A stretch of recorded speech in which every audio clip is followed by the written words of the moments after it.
И да бидам искрена, подготвувајќи се за гостинот во мојот подкаст, синоќа пробав да направам една најава, но се плашев од моментот дека нема да ги опфатам сите титули и нема да кажам се точно како што треба за мојот гостин. Само ќе кажам дека ми е огромно задоволство и чест што гостин во мојот подкаст е еден од најзначајните современи македонски писатели, Венко Андоновски. Професоре, добро дојдовте во мојот подкаст. Добро ве најдов и немојте да се грижите за титулите, титулите се забораваат, останува само она што е кажано, делот.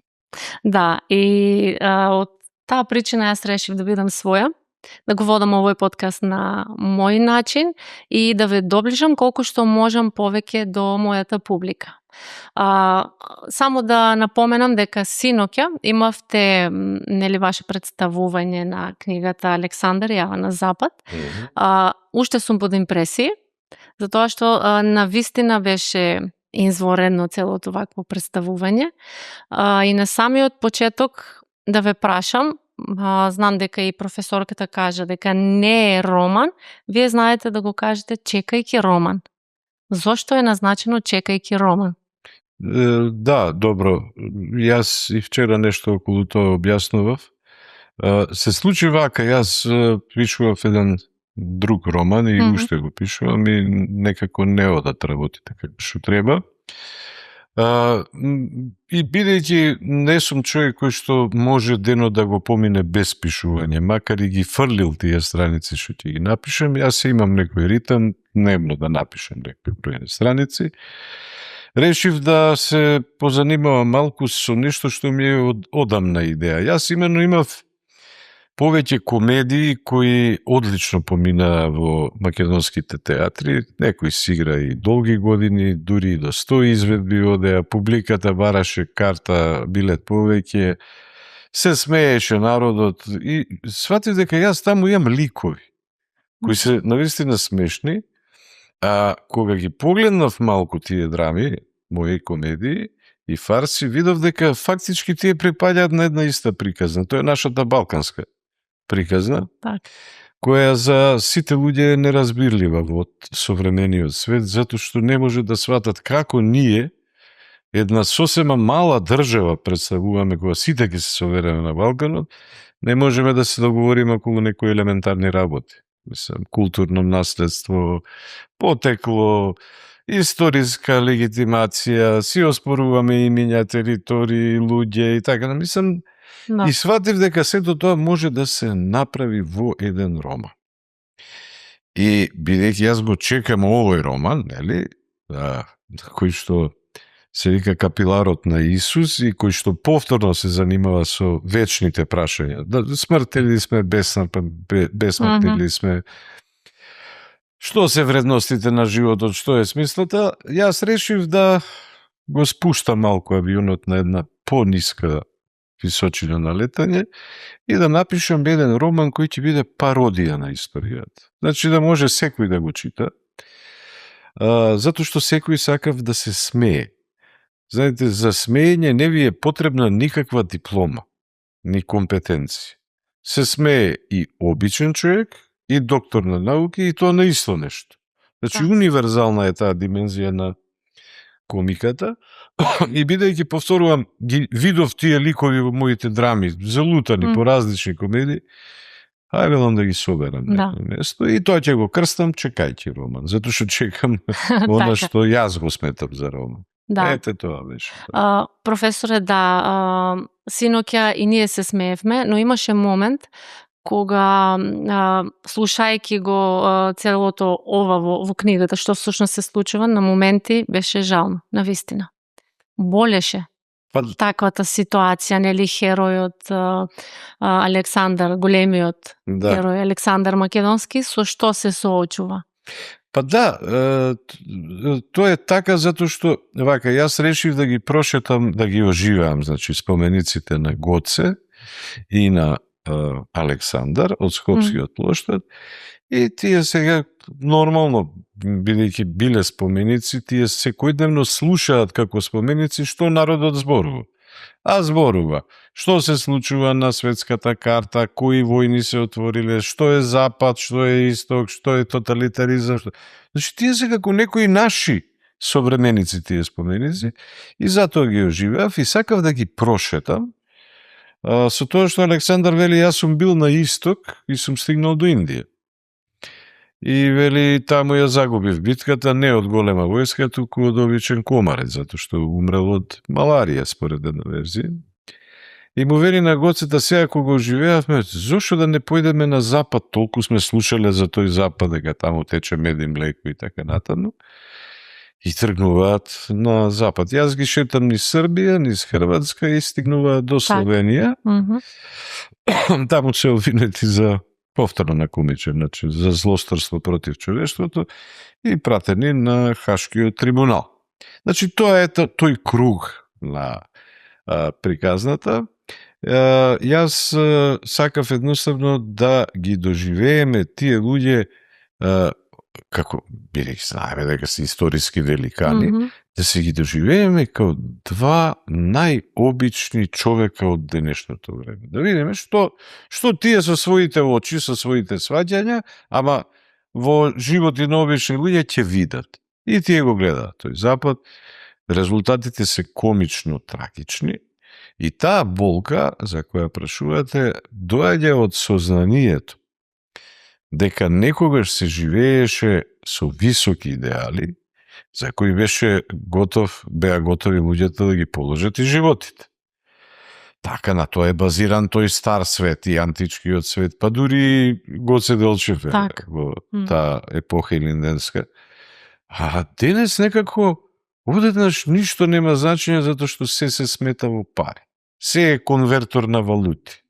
И емоциите се претвораат во валути, во хонорари, во пари. И оттаму доаѓа болката што живееме во еден свет кој што ги изгуби своите суштински вредности. Тоа е главната теза на романот. И оттука доаѓа и таа теорија на болката и на смејата. Впрочем, ние многу често се смееме на болни работи. Тоа психолозите го објаснуваат. Тоа е еден механизам на компензација. И ако се гледа тоа во романот, мене ми е драго. Да, навистина го почувствувавме.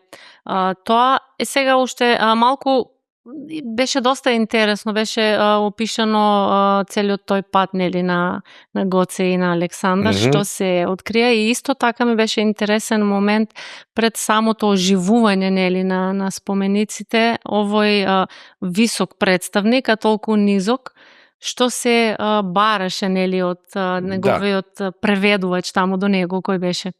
Добро, тука беше искористена една игра, нормално.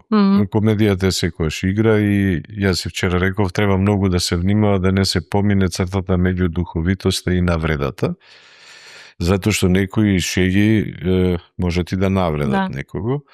Овде стануваше збор за тоа дека Гоце како споменик оживува од револт. Не може да слуша како некои европски представници се обидуваат да ја омаловажат македонската историја и улогата на мажите во таа историја, држајќи се до некои профеминистички, послободни родови толкувања и така натаму, така што тој за тоа се разбеснува и за тоа оживува. Знаете, никого не штеде во романот. Ни овие што проповедаат целосна демократија до промена на пол, ни овие што тврдат дека сме ние директни синови на Александар Македонски. Значи, ниту национализмот, ниту ова демократија што ја викаме демократија, каде што по демократија се подразбира дека се е дозволено, апсолутно се.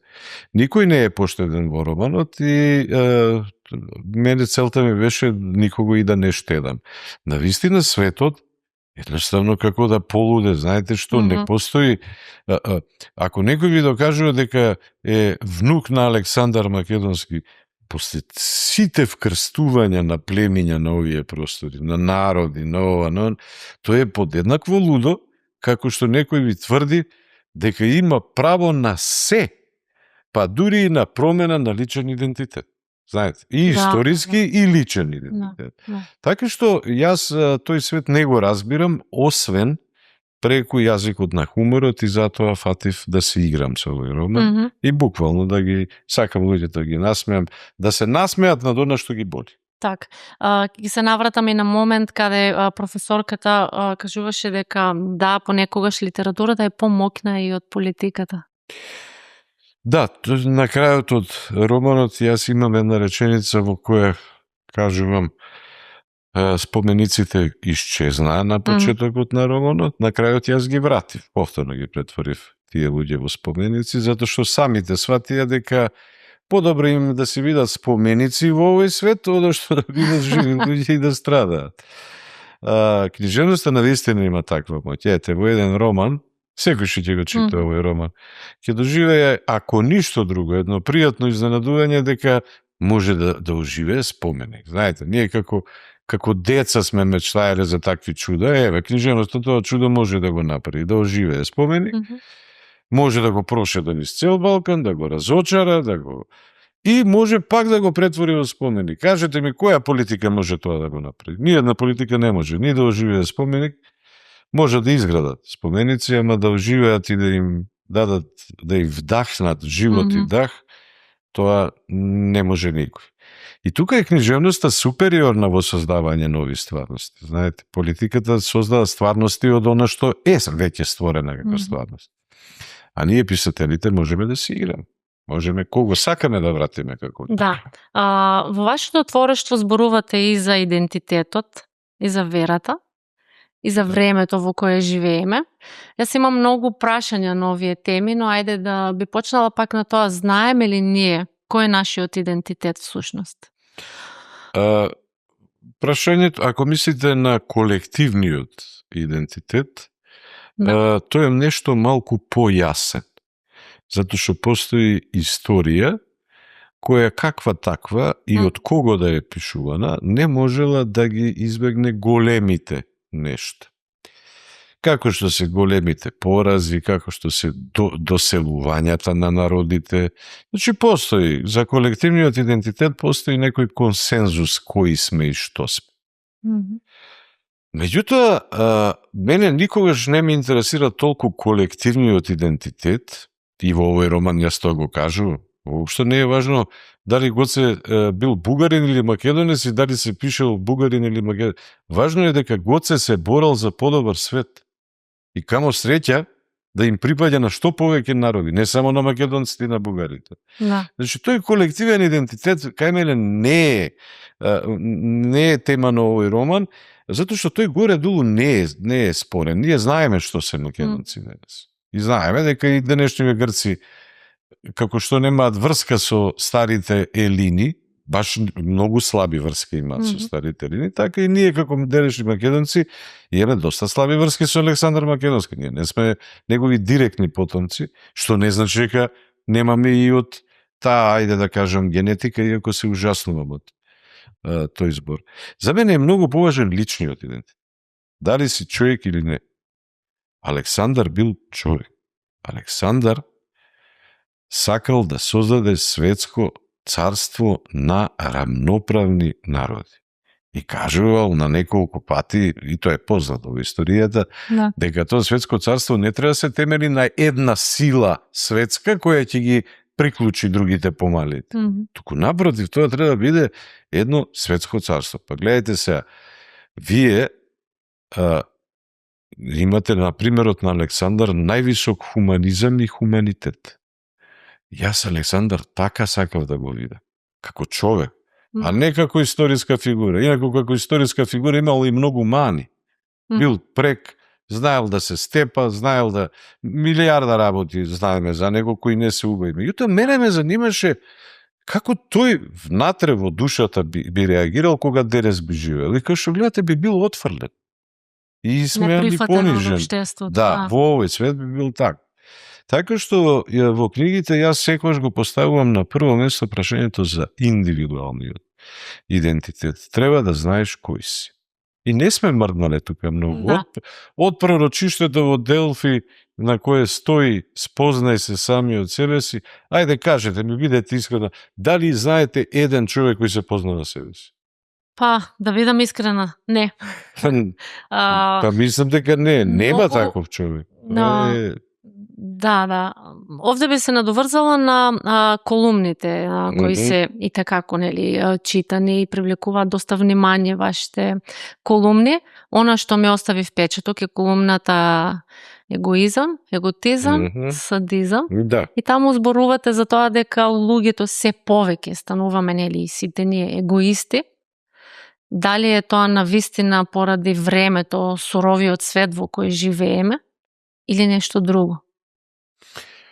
Па вака, не би можело да биде нешто друго, затоа што хемискиот состав на човекот не е сменет. Луѓето се исти и оние кои биле порано, ако го имало многу повеќе алтруизам, кога многу повеќе делеле.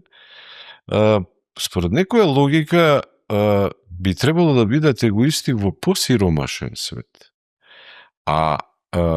Би требало да бидат егоисти во посиромашен свет, а сега ние стануваме се побогати и побогати, а не зборувам за Македонија, просекот го гледам. Да. Како свет стануваме се побогати и побогати, и се наместо да се развива алтруизмот, одеднаш имате поплава на егоизам во еден богат свет. Тоа веќе наведува на помисла дека колку човек повеќе има, толку повеќе се расчовечува. Го губи човечкото во себе. Па да, јас имав чичко кој беше во партизани и кажуваше како делеле сега во екстремни услови, во февруарски поход, едно парче леб го делеле 5 мина. И шо ќе добиете вие 5 мина кој ќе каснат, ни по едно залче нема, ама за да преживеат го делеле. Сега гледайте, ние не живееме во такви услови. Ние сме многу побогати денес. Ама егоизмот е на прво место и што е најстрашно, егоизмот се повеќе се изразува не низ материјалното недавање, туку низ емотивното недавање.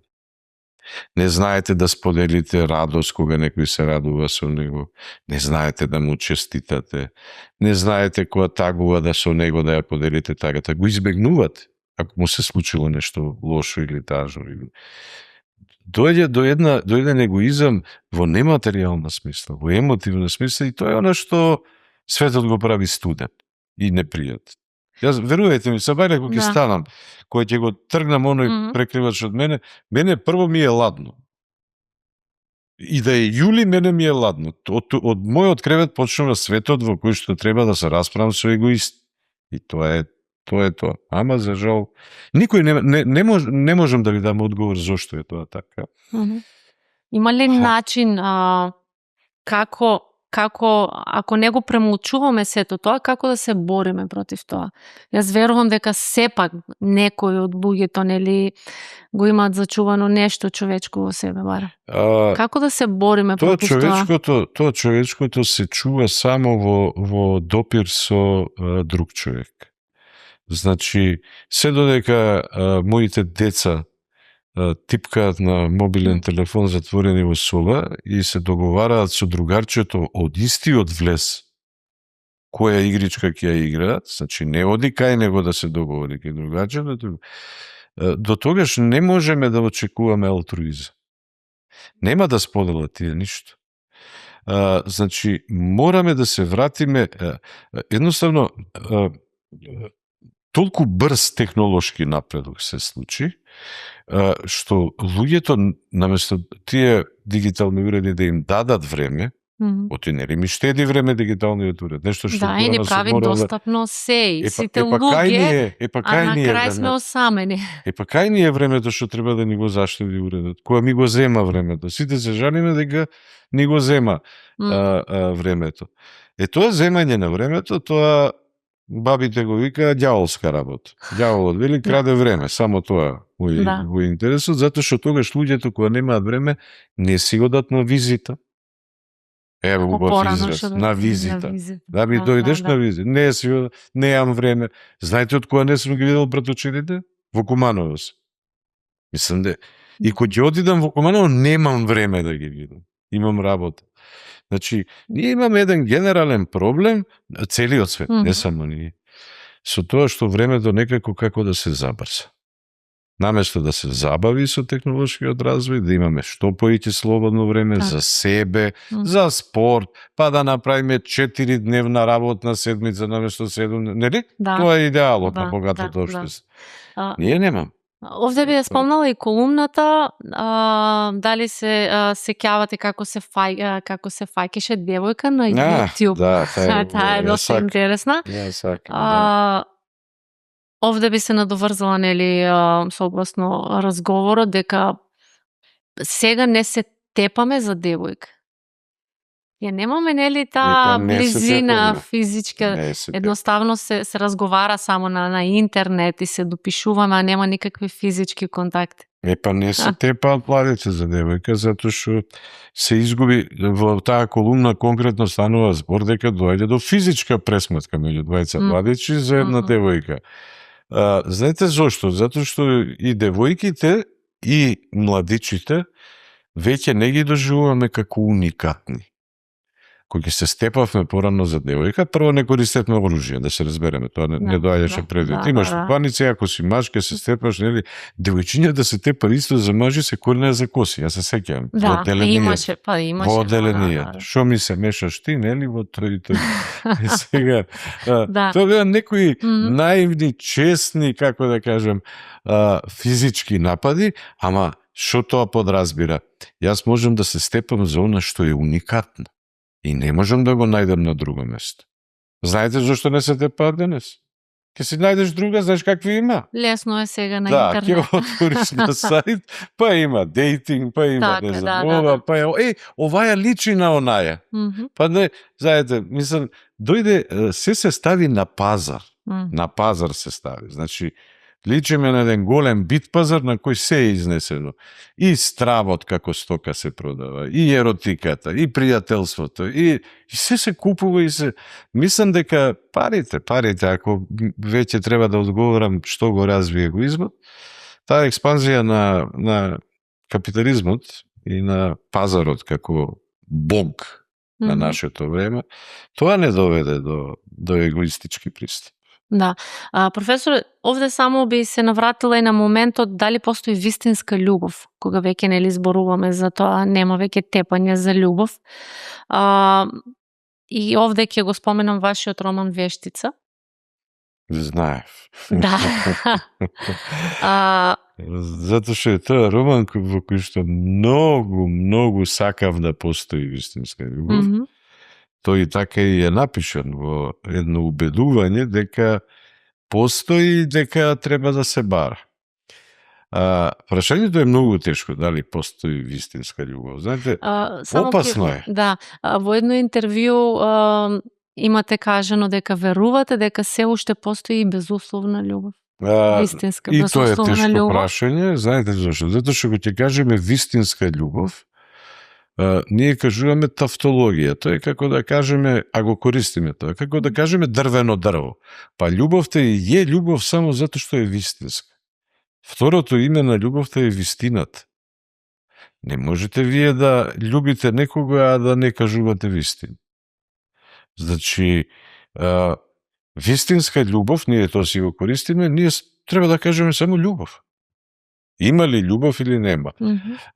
Ако кажете вистинска, значи дека има и лажна, дека има фабрикувана, дека има по договор љубов, нешто што постои уште од раната буржоазија, например, во романот на Гете, Страдањата на младиот Вертер, Лота е во договорен брак со незиниот свршеник и затоа се влюбува лудо во Вертер. Значи, има тука околу таа вистинска љубов, дали постои, јас ви ја нарекол само љубов, вие рековте и безусловна љубов. Мислам дека постои, ама знаете колку е ретка. Знаете ли колку е ретка? Еден младич секогаш велеше, да беше секој човек и секој камен ќе беше дијамант. Толку е ретка таа безусловна љубов. Понекогаш безусловната љубов ви доаѓа не од партнер, од пријателка, од пријател, од сосед, од постар човек, ама многу е ретка. Посебно денес кога се изнесе на пазар и му се стави цена, тешко е да ја најдете. Да. Сакам да продискутираме и за вашиот секако кога ќе се спомне писател Венко Андоновски, Папукот на светот е нешто неизбежно. Да. Какво просветлување доживува Јан во Папукот на светот? Папукот на светлината е продолжение, претпоставувам, на Да, на некој начин е дополнување 20 години подоцна, 30 години подоцна, истиот лик. Па добро, Папукот на светот беше некој обид да се покаже дека ние, како луѓе, не сме напредувале многу по однос на почетоците на човештвото. Зошто? Таа му е во првиот дел Константин Кирил филозоф, главен лик. Него го прогонуваат затоа што е талентиран, од Бога бакнат, и во умот, и во дарбите, и во раката, и во ораторството. Го прогонува една група, како ја кажем, духовни лица, свештеници околу царот, обични полтрони, нели бе царот, и му пакуваат разни афери и така натаму и така натаму. Во вториот дел истото тоа му се случува на едно младо момче, кој е талентирано, отфрлено од општеството, се здружуваат против него и од истите причини, талентиране, бакнати, Господе. Идејата беше дека ние, како луѓе, ни чекор не сме се мрднале од времето на Константин Кирил филозоф до денес, без разлика што се китиме со зборови права, демократија и така натаму. И понатам. Една банда Арами и Друмски, како што е речено во романот за тие свештеници, денес таа банда Арами и Друмски, што ни ги кројат судбините, се занимаваат со идеологија. Дори се изванично може да се регистрира партија. Оние свештеници што сакале во дворот на Константинопол да го срушат угледот на Константин Кирил филозоф, го прават тоа тајно. А денес јавно се регистрирате партија и можете да гривате кога сакат. Да. Така што Папукот на светот беше една опомена дека не смееме луѓето да ги убиваме, да ги екскомуницираме, да ги жигосуваме, да им правиме сплетки, да им...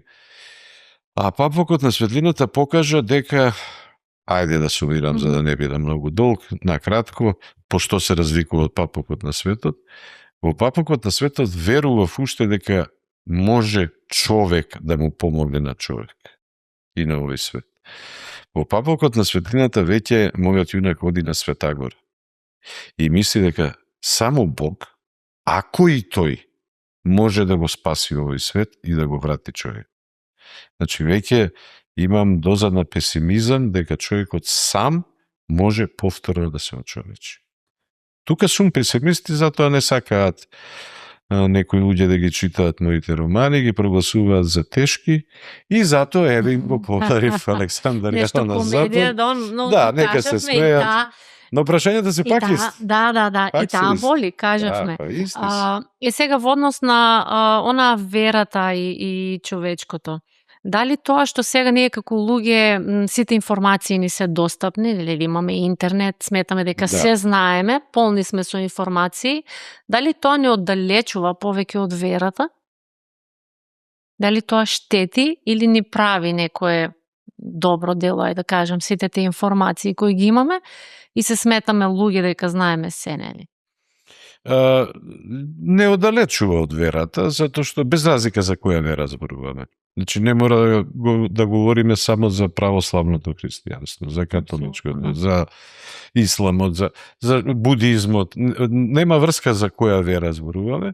Овој технолошки напредок и дигитален бум, кој што неверојатно брзо се случи. Значи, внимавајте, јас почнав да ја работам магистерската на машина за чукање, ево уште сум жив, моите деца во джеп ја носат на чип Вашингтонската библиотека. Тоа е огромен напредок. Значи, ама зошто не оддалечуваат од верата? Затоа што форсираат едно лажно чувство дека човекот е господар на светот и господар на универзумот. Тоа е тој прочуен антропоцентризам, кој што дигиталните уреди го засилуваат. Кога се дојде до идејата за дека може да се направи и вештачка интелигенција и се дојде до една идеја дека фактички ние не мора многу да се трудиме. Не мора веќе да вложуваме напори. Дури не мора ни да помниме за нас помнати уреди и така натаму, што се е точно. Меѓутоа, во тој момент е почнат процесот на расчовечување. Ако јас немам врска да помнам, како што не го знам бројот на својата сопруга. Ја имам во телефонот, пишува Данка и јас притискам на Данка, не го знам бројот. Значи, прашувам вештачка интелигенција, знам и јас да ја прашувам, понекогаш се смеам и ја збунувам. Последното што ја прашав што е зелена боја и таа одговори зелена боја е бојата на зелените предмети. Што ми е типичен доказ дека не размислува. Таа има информација, ама не размислува. Можеше ми каже бојата на краставицата е зелена или на зелката. Меѓутоа, сакам да кажам... Там младите се подпираат. Ама се подпираат, ама знаете што? Кога не морам да помна, кога информацијата ја добивам на еден клик, кога јас се расчовечувам, заборавам една работа. Трудот, нека е интелектуален труд и тоа е она што не држи. Ако не го вежбате мозокот, како и телото, многу брзо ќе се расчовечите. Сега тука има уште еден момент што за верата е важен.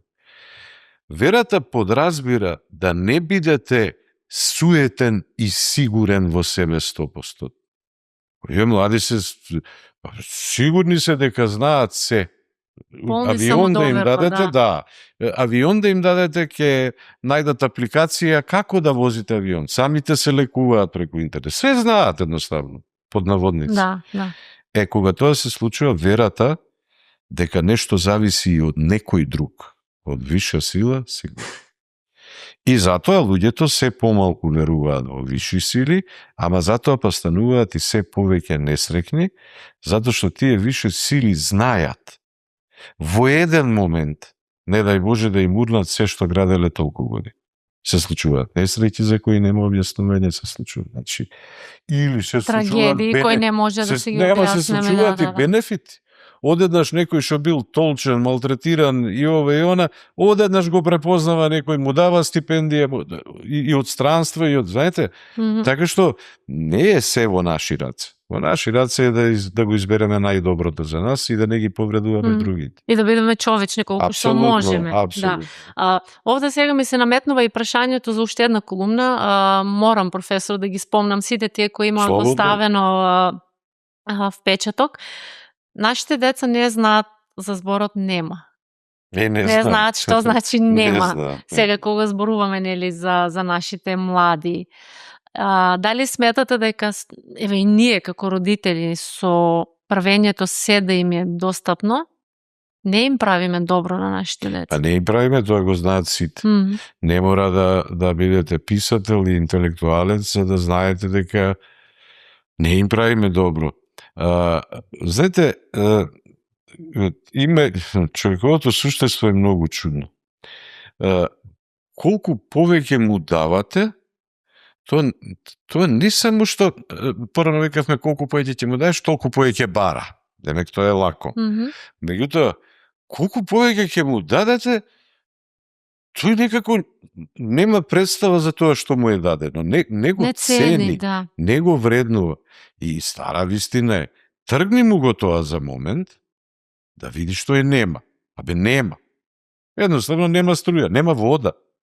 Животот носи и такви ситуации. Не сваќаат. Јас се сеќавам, помалиот син кој беше мал, и уште од мал не знаеше што е нема, затоа што се сме му давале. Сакам ова, сакам она, сакам вакво, сакам некои колички излегува многу скапи беа, колекција цела напред, и сега еден ден немаше задоста и платата, и он запна, ми вети дека ќе ми купиш таква количка, и му викам, немам пари. И он ми вика, оди во банка и купи пари. Значи, кај нив идејата за купо-продажа, за тој пазар за кој што говориме, на кој ги изнесовме и душите веќе, и емоциите и се, така него не може да нема. Се иде и се купува, се набавува, се зема кредит на крај краиште, нели? Да, за да се купи скап автомобил или iPhone, нали? А јас кога растев, едноставно татко ми секојаш велеше, ова можем, ова не можем, и кој ќе запнев јас да плачам или да му правам проблем или нешто да ми купи, тогаш првиот солитер се изгради, се сеќавам, солитер. Првиот во преку Вардар, и он само вака ќе ми покажеше. Го гледаш солитерот, он го гледа. Можем јас да го скокнам солитерот? Не можеш. Па тогаш не можам да ти купам тоа и тоа. Мора да малку да се вратиме во рикверц. Претеравме, наистина. И со угодување, и со самоугодување, и со... Треба понекогаш да снема нешто. Да снема. За да се вратиме кон самите така себе, нели, да се откриеме на кои сме ние всушност. Многу често, професоре, во вашите дела барате одговор на прашањето кои сме ние, се враќате, нели, кон самите себе, кон личност. Има многу прашања, професоре. Ама знаете што да ви кажам, кои сме ние. Човекот е најсмешното и најтрагикомичното суштество што може да постои. Зошто? Животните не се прашуваат кои сме ние. Тие не знаат дека се смртни. Имаше еден пар кучиња скитници пред зградата, едното женката умре, машкото дојде, ја подушка и замина. Значи, немавме ритуално оплакување, немавме депресивно однесување, На човекот му е дадена свеста дека е смртен, а не му е кажано, не му е даден инструмент да свати што е тоа смрт. И тоа е главното прашање на сите големи филозофи, и на Албер Ками, и на писателиве Достоевски и така натаму. Сега, кои сме ние? Знаете на што личиме ние? На некои патници на некоја железничка станица и чекаме да дојде возач што ќе не однесе, што го викаме смрт. Некои велат тоа е бесмртен, вечниот живот, нели, таму и ќе подобро е и така натаму. Во секој случај треба да дојде возот. Ние ниту знае која ќе дојде возот. Ниту знаеме колку ќе патуваме. Ниту знаеме кој му е крајната станица на возот. Че немаме никој не се вратил да ни каже, ништо не знаеме за иднината. А сега за минатот. Знае некој како сме дојдени на оваа железничка станица? И ние личиме на ликовите на Ежен Јонеско. Буквално, памти некој со кој воз дојдовме овде? А привремено сме тука, кратко чекаме. Не чекаме многу. Нека си и 80, 90, 100 години. Тоа е краток период.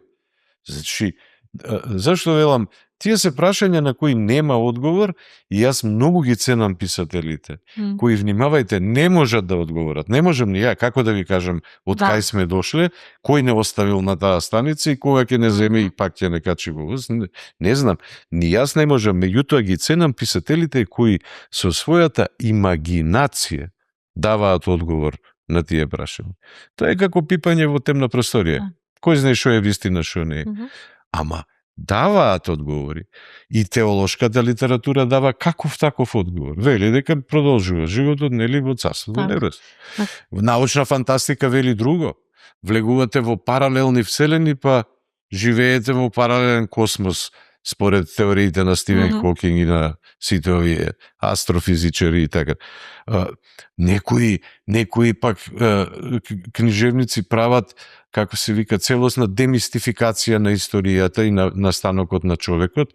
Нив ги сметаат нели за малку откачени, па тврдат дека воопшто човек не е создаден од Бога, туку е засаден на некоја лабораторија од вонземјани тука, па да видиме што ќе биде од овие. Значи, сето тоа треба да се цени, затоа што нема одговор на тие прашања, ама самиот обид да се даде одговор е многу важен. Тоа всушност ќе ме биде и одговор. Имав прашање колку литературата и писателите можат да не разбудат нас во овој свет. Тие може да не разбудат само да почнеме да плачеме. Во таа смисла може да не разбудат. Кога велам плачеме, секогаш мислам и на смеење. Тука се разбравме, значи болката, смејата и ова, кај мене се две страни на една иста паричка.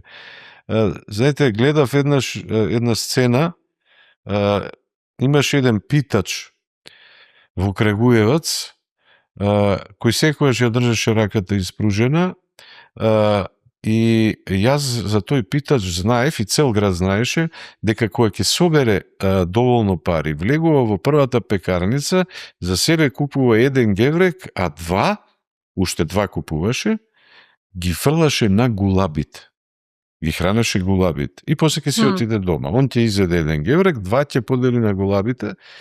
И еднаш јас го прашав, зошто викам ги храниш? Прика, јас сум сам, немам деца, а за гулабите гледате шо вели. Па и тие се луѓе, зар не се тие луѓе? И тие треба да јадат?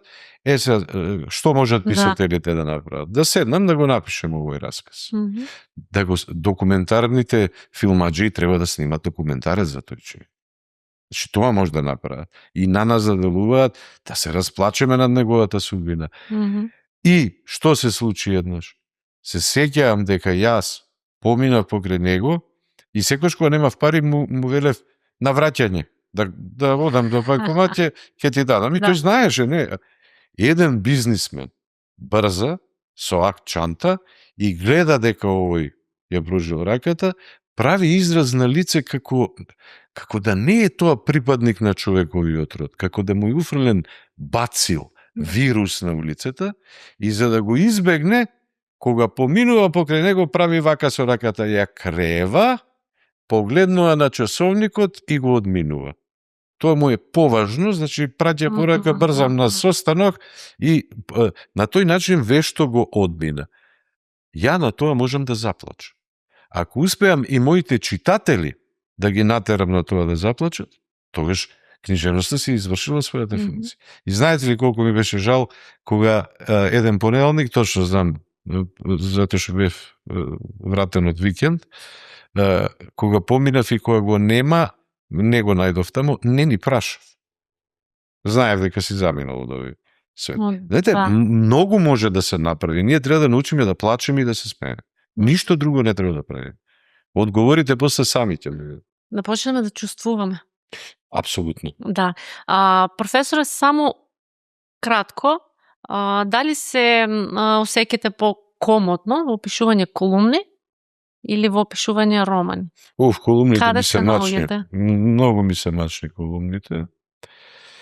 Мачно ми е пишувањето колумна, тој е најкраток жанр, тој не бара поеќе од 2,5 страници, меѓутоа мора многу да внимавате и да бидете сконцентриран и фокусиран, да изберете проблем, никого да не оштетите, да не навивате. И затоа последниве колумни јас си ги направив повеќе сеќавања и споредби меѓу мојот свет некогашен кога сум бил млад и сегашниот свет. Ги компарирам, но се трудам да не гласам за еден од тие два, иако има веќе забелешки дека сум бил носталгичен, дека сепак сум навивал, па што и да сум. Јас сум дел од тој свет, нели? Да. Нема ништо лошо во тоа, нели? Да. А најкомотно се чувствувам сепак во роман. Уживам да пишувам романи, тогаш сум целосно свој и некако мислам дека стварно се подмладувам, си го продолжувам животот со пишување роман. Драмите ги сакам, меѓутоа тие ми се повеќе забава, што во романот стварно се обидувам да создадам стварност. Да. Професоре, за крај морам да ве прашам. Живееме во еден суров свет, на неколку веќе наврати ги споменавме и сите поими, и егоизам, и тоталитаризам. Што е полошо за човештвото, според вас? Јас мислам дека тие две нешта, иако во колумната ги поставив како различни, еготизмот го претвори во тоталитаризам на колективно ниво, а егоизмот го претвори во капитализам, и тоа суров капитализам. Мислам дека тие две нешта полека, ама сигурно се поврзуваат. И дека сраснуваат едно за друго. веќе е невозможно да се направи тоталитаристичко уредување без силна поддршка на капитализам, на егоизам, значи, а и обратно, секој општествен егоизам не може да опстане ако нема заштита од тоталитаризмот. Некој мора да го штити, зашто луѓето ќе се побунат, ќе рече ти си егоист, ќе кренат револуција, значи одговорот на прашањето воопшто не е оптимистички. Да бидам, ајде... Не гледате светлина Не, гледам ја светлина. Во ова наше општество? Не, гледам ја светлина во ова наше општество. Во моментов само говорам дека не можам да изберам меѓу тие две зла што е поголемо. Светлина гледам во тоа што се повеќе има, иако не се уште мнозинство, млади луѓе кои се доведени до работ на очајот, кои дури имаат и обиди за самоубиство, кои се трујат со наркотици, со ова и со она, меѓутоа чувствуваат дека нешто не е во ред и дека не треба така. Чувствуваат дека тоа не е животот. Знам за една исповест на еден таков човек, кој што вели не можам да прекинам со тоа што го правам, меѓутоа знам дека мојот живот не е овој и дека може и дека мојот живот треба да биде многу подобар од овој. Не може да го најде. Тука сме ние. Образованието, кое за жал пропадна. Црквата, која за жал е селективна во многу пристапи, во многу... Апсолутно. Мислам, едно е вера, друго е црква институција, нели, а верата си... Меѓутоа, тука сме уметноста, образованието, црквата и се разбира сите оние анонимни добри луѓе, што понекогаш ќе ви помогнат на улица. Кој ќе се изгубите, ќе ве праша имате ли проблем. Тоа е просто чудно денес, нели? Да, но професоре, за жал тие добри луѓе некако се потиснати од општеството, а општеството ги величи овие егоистите. Па не само што ги величи, туку и ги наградува. За жал, тоа е тоа. Јас верувам дека сепак нема тоа брзо да биде. Верувам во еден нов хуманизам, кој што ќе почне од маргините на општеството, кој што ќе почне од обесправените, од понижените, од навредените, од отфрлените, од тоа, не знам, треба многу време за да се искристализира таа свест и тие на некој начин да се препознаат меѓу себе. Но дека внимавајте, дека повеќето луѓе денес веќе чувствуваат дека животот што го живеат не е нормален, тоа е така. И тоа е добар знак. Имам успешни луѓе, бизнисмени кои ќе седнат во кафана, во некоја обична биртија да пиеме некој ефтино пиво, вика, сум заборел како изгледа ово. Тоа значи дека не е задоволен од оној живот што го... А тоа е интересно, не може да излезеш како машина како на центрифуга, нема сила да се извлечеш од таа машина. Се претворивме само во луѓе кои трчаат по пари и по материјални. Да. И она што, пак ќе ги спомнам ликовите од вашиот нов роман Александар Јава на Запад, она што и тие не можеа нели да го прифатат во ова ново општество. И решивте повторно да ги направите споменици. Се ги излеавме повторно во бронза, подобро да се видат такви. Подобро така. Да. Професор, јас навистина уживав во овој разговор. И јас исто така. Ви благодарам на одвоеното време и на овој, пак ќе кажам, прекрасен разговор. Благодарам многу. Се надевам дека ќе се видиме повторно во некое наредно подкаст со нов роман, кој ќе може да го дискутираме и ќе зборуваме за тоа како да ја разбудиме човечноста кај нас и ако можеме да се најдеме кои сме. Ќе ја разбудиме. Тоа бара работа, ама ќе ја разбудиме. Да. Професоре, за крај, сепак ние имаме поддржувачи нели во нашиот подкаст. Имаме подарок од нашите поддржувачи Јока. Претпоставувам дека сте слушнали за нив. Благодарам. Струмички бренд. Добро. Претпоставувам дека имате и пробано некои од нивните производи. Навистина се струмичко богатство, јас би кажала. Јока, наши поддржувачи. И ви благодарам за овој подкаст, за ова прекрасно Добро. дружење со вас. Јас ви благодарам на подарокот, ете гледате дека има добри луѓе. Има, се уште има добро во луѓето. Благодарам. Да. Благодарности до вас што не следевте со внимание и се гледаме наредниот подкаст.